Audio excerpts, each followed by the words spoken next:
मेरा नाम विराज है और ये कहानी मैंने किसी किताब में नहीं पढ़ी, किसी फिल्म में नहीं देखी, मैंने खुद झेली है। और आज भी जब मैं इस किस्से को याद करता हूं, मेरी रीढ़ की हड्डी में ठंडी लहर दौड़ जाती है। कहानी शुरू होती है शहर के पुराने हिस्से से, जहां मकान तो एक दूसरे से ऐसे चिपके हैं जैसे कोई राज छुपाकर बैठे हों। वहीं है छठी गली, और गली के बिल्कुल छोर पर एक मकान नंबर 46। एक ऐसा घर जहां कई सालों से कोई नहीं रहता। एक रात जिसने सब बदल दिया। मैं उस समय फ्रीलांस जर्नलिस्ट था। सच्चाई खोजने का जुनून मेरी आदत और मुसीबत में पड़ना मेरा शौक बन चुका था। अखबार वालों को शहर के पुराने हिस्से से अजीब खबरें मिल रही थीं। कभी रात को किसी के चीखने की आवाज, कभी खिड़की अपने आप खुलने और बंद होने की आवाज, तो कभी ये कि मकान नंबर 46 में रात को हल्की पीली रोशनी जलती है जबकि घर बिजली से जुड़ा ही नहीं। इसी चक्कर में मैं एक रात कैमरा और नोटबुक लेकर वहां पहुंच गया। गली इतनी शांत थी कि मेरे कदमों की आवाज भी गूंज रही थी। हवा भी अजीब सी भारी, जैसे किसी को मेरी मौजूदगी मंजूर नहीं थी। जब मैं मकान नंबर 46 के सामने पहुंचा तो पहली बार एहसास हुआ कि ये सिर्फ एक पुराना मकान नहीं, ये किसी का इंतजार कर रहा था, और आज उसकी किस्मत से मैं आ गया था। ये जगह बाहर से जितनी खामोश है, अंदर उतनी ही बेचैन।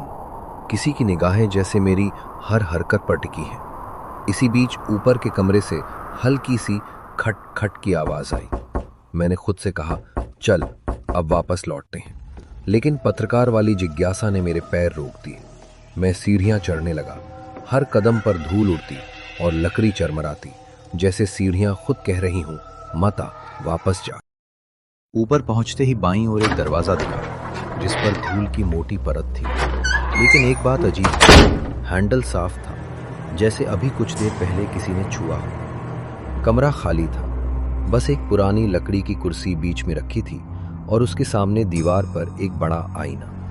मुझे ऐसा लगा जैसे ये कमरा किसी पूछताछ के लिए बनाया गया, या फिर किसी को यहां बिठाकर कुछ दिखाने के लिए। मैंने कुर्सी के पास जाकर टॉर्च आईने पर डाली और अचानक आईने में मेरी परछाई बदल गई। शायद आपको लग रहा होगा कि मैं भ्रम में हूं, लेकिन नहीं।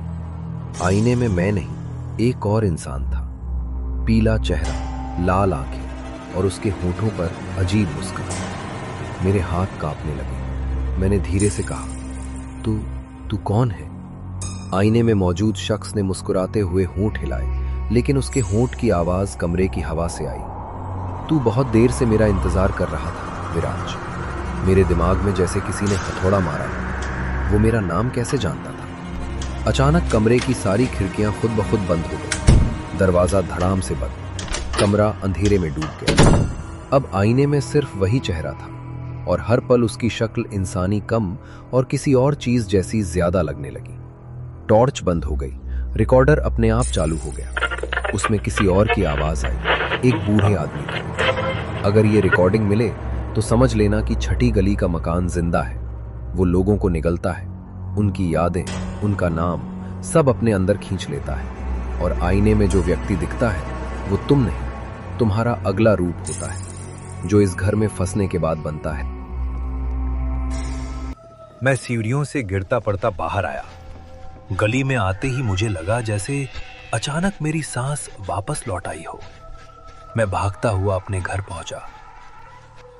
पूरी रात नींद नहीं आई। असली झटका अगले दिन लगा। सुबह मैंने अखबार खोला। मुख्य खबर थी, मकान नंबर 46 में 20 साल पहले रहने वाला एक व्यक्ति बिना किसी कारण गायब हुआ था। नाम विराट मेहरा। मैंने खबर कई बार पढ़ी। नाम मेरे नाम जैसा ही था, और तस्वीर वही थी जो मेरे आईने में दिख रही थी। मुझे समझ नहीं आया कि ये किसी और का नाम समानता थी या कुछ और। मैं आश्चर्यचकित था। ये कैसे हो सकता है? आज भी 5 साल बाद कभी कभी रात को मुझे ऐसा लगता है कि वही मुस्कुराता चेहरा मेरे आईने के पीछे खड़ा मुझे देख रहा है। और सबसे डरावनी बात, जब भी मैं आईने में देखता हूं मेरी असली परछाई और उसकी परछाई एक जैसी नहीं होती। कभी कभी वो मेरी ओर मुस्कुराती है, जबकि मैं मुस्कुरा ही नहीं रहा होता। क्या मैं उस घर से पूरी तरह बाहर आया था, या फिर उसने मेरे अंदर कोई दरवाजा खोल दिया है? सच तो ये है, मकान नंबर 46 से कोई भी कभी पूरी तरह वापस नहीं आता। कुछ हिस्सा वहीं रह जाता है और कुछ हिस्सा हमेशा हमारे साथ चलता रहता है। Next part coming soon.